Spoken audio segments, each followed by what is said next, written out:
ನಸೀರ್ ಹಾಗೂ ಜಬ್ಬಾರ್ ಮೇಲಿನ ಕ್ರಮ ಸರಿಯಲ್ಲ, ನಿಮ್ಮ ನಡೆಯಿಂದ ಮುಸ್ಲಿಂ ಸಮುದಾಯ ತಿರುಗಿ ಬಿದ್ದಿದೆ ಅಂತ ಸುರ್ಜೇವಾಲಾಗೆ ಸಚಿವ ಸತೀಶ್ ಜಾರಕಿಹೊಳಿ ಎಚ್ಚರಿಕೆಯನ್ನ ನೀಡಿದ್ದಾರೆ.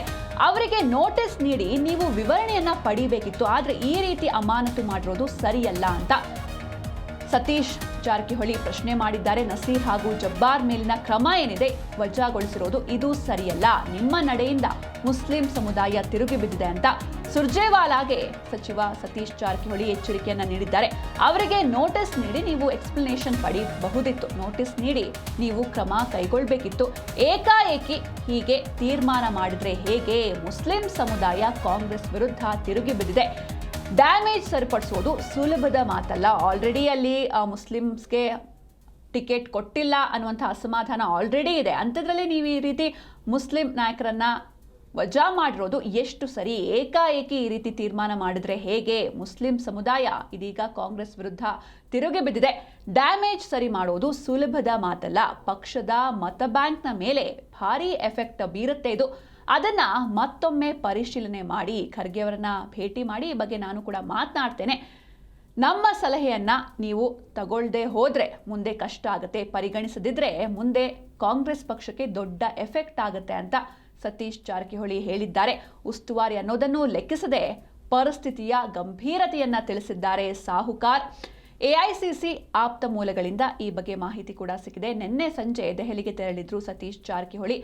ಇವತ್ತು ಸುರ್ಜೇವಾಲಾ ಅವರನ್ನ ಭೇಟಿ ಮಾಡಿದ್ದಾರೆ. ಒಂದಿಷ್ಟು ವಿಚಾರಗಳ ಬಗ್ಗೆ ಸಾಹುಕಾರ್ ಮಾತಾಡಿದ್ದಾರೆ. ಅಂದ್ರೆ ಈ ರೀತಿ ಏಕಾಏಕಿ ಡಿಸಿಷನ್ ತಗೊಂಡಿರೋದು ತಪ್ಪು, ಇದರಿಂದ ಕಾಂಗ್ರೆಸ್ ಪಕ್ಷದ ಮೇಲೆ ಸಾಕಷ್ಟು ಪರಿಣಾಮ ಬೀರ್ತಾ ಇದೆ. ಆಲ್ರೆಡಿ ಟಿಕೆಟ್ ಸಿಕ್ಕಿಲ್ಲ ಎನ್ನುವಂತಹ ಕಾರಣಕ್ಕೆ ಅಸಮಾಧಾನಗೊಂಡಿದ್ದಾರೆ ಅಲ್ಲಿರುವಂತಹ ಮುಸ್ಲಿಮರು.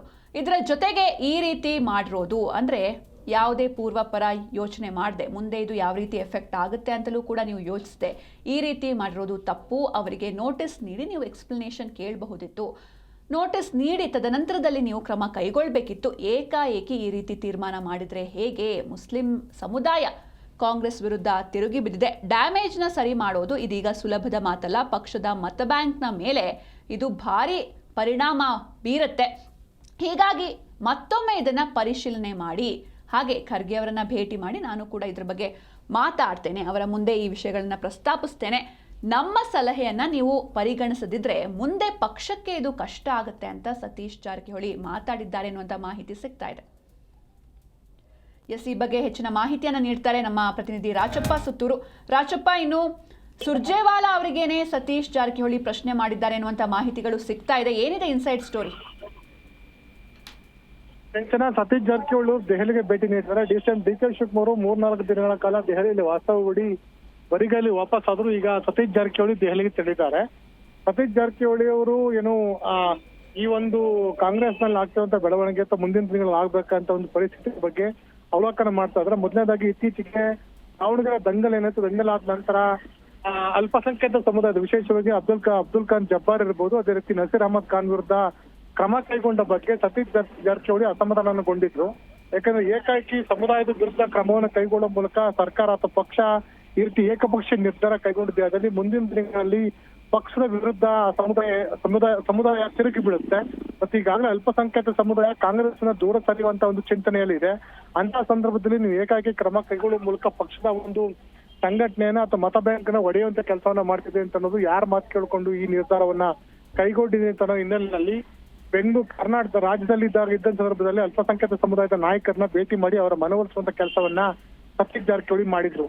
ಈಗಾಗಲೇ ಸತೀಶ್ ಜಾರಕಿಹೊಳಿ ಬೆಂಗಳೂರು ಇದ್ದಾಗ ಡಿ.ಕೆ. ಶಿವಕುಮಾರ್ ಸಹ ಭೇಟಿ ಮಾಡಿದ್ರು, ಸಿದ್ದರಾಮಯ್ಯನ ಭೇಟಿ ಮಾಡಿ ಈ ಎಲ್ಲ ವಿಷಯಗಳನ್ನು ಚರ್ಚೆ ಮಾಡಿದ್ರು. ಅಲ್ಪಸಂಖ್ಯಾತ ಸಮುದಾಯದ ವಿರುದ್ಧ ಕ್ರಮ ಕೈಗೊಂಡಿದ್ದು ಸಮರ್ಥನೀಯವಲ್ಲ ಮತ್ತು ಮುಂದಿನ ದಿನಗಳಲ್ಲಿ ಕ್ರಮ ಕೈಗೊಳ್ಳಬೇಕಾಗಿದ್ದಲ್ಲಿ ನೋಟಿಸ್ ಅನ್ನ ಕೊಟ್ಟು ನಂತರ ಕ್ರಮ ಕೈಗೊಳ್ಳಬೇಕು ಅನ್ನೋದು, ಮತ್ತು ಈಗಾಗಲೇ ಕೊಟ್ಟಿರುವಂತ ನೋಟಿಸ್ ಅಥವಾ ಸಸ್ಪೆನ್ಷನ್ ನ ವಾಪಸ್ ಪಡೆಯಿರಿ ಅಂತ ರಿವೋಕ್ ಮಾಡಿ ಅಂತ ಅನ್ನೋದನ್ನು ಸಹ ಸತೀಶ್ ಜಾರಕಿಹೊಳಿ ಈಗಾಗಲೇ ಚರ್ಚೆಯನ್ನು ನಡೆಸಿತು.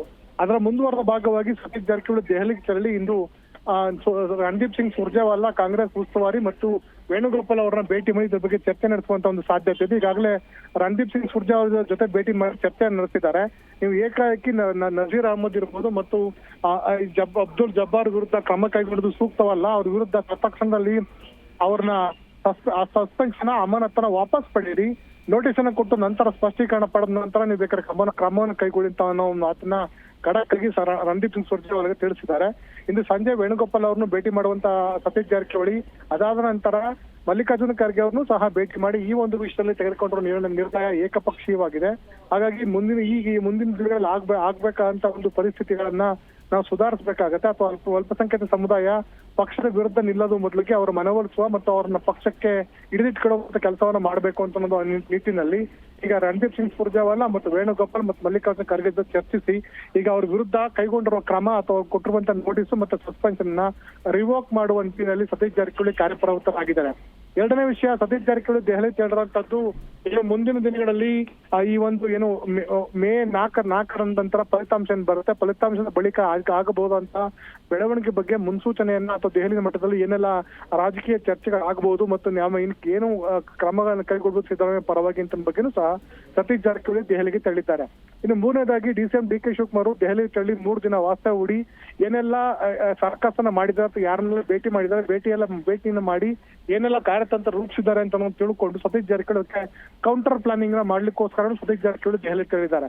ಒಟ್ಟಾರೆಯಾಗಿ ಸತೀಶ್ ಜಾರಕಿಹೊಳಿ ದೆಹಲಿಗೆ ತೆರಳಿದ ನಂತರ ನಾಳೆ ಸಚಿವ ಅಂತ ಎಚ್ ಸಿ ಮಾದೇವಪ್ಪನವರು ಸಹ ದೆಹಲಿಗೆ ತೆರಳುತ್ತಿದ್ದು ಇವರೆಲ್ಲರೂ ಸಹ ಸಿದ್ದರಾಮಯ್ಯ ಪರವಾಗಿ ಮತ್ತು ಡಿಸಿಎಂ ಡಿ ಕೆ ಶಿವಕುಮಾರ್ ಹೂಡ್ತಿರುವಂತಹ ತಂತ್ರಕ್ಕೆ ಪ್ರತಿತಂತ್ರವಾಗಿ ಅಧಿಕಾರ ಹಂಚಿಕೆ ಸೂತ್ರವನ್ನ ಜಾರಿ ಮಾಡದಂತೆ ಮತ್ತು ಸಚಿವ ಸಂಪುಟ ಪುನರಚನೆ ಮಾಡುವ ನಿಟ್ಟಿನಲ್ಲಿ ಸಿದ್ದರಾಮಯ್ಯರಿಗೆ ಬಲ ತುಂಬುವ ನಿಟ್ಟಿನಲ್ಲಿ ಏನೆಲ್ಲ ಮಾಡಬೇಕು ಆ ನಿಟ್ಟಿನಲ್ಲಿ ಇವರಿಬ್ಬರು ಸಹ ಕಾರ್ಯತಂತ್ರ ರೂಪಿಸುವ ನಿಟ್ಟಿನಲ್ಲಿ ಸತೀಶ್ ಜಾರಕಿಹೊಳಿ ದೆಹಲಿಗೆ ತೆರಳಿದ್ದಾರೆ. ಹಾಗಾಗಿ ಮುಂದಿನ ದಿನಗಳಲ್ಲಿ ಮತ್ತಷ್ಟು ರಾಜಕೀಯ ಬೆಳವಣಿಗೆಗೆ ಇದು ಕಾರಣ ಆಗುವಂತ ಸಾಧ್ಯತೆ ಇದೆ. ಚೇತನ. ಓಕೆ, ಥ್ಯಾಂಕ್ ಯು ರಾಜಪ್ಪ ನಿಮ್ಮೆಲ್ಲ ಡೀಟೇಲ್ಸ್ಗಾಗಿ.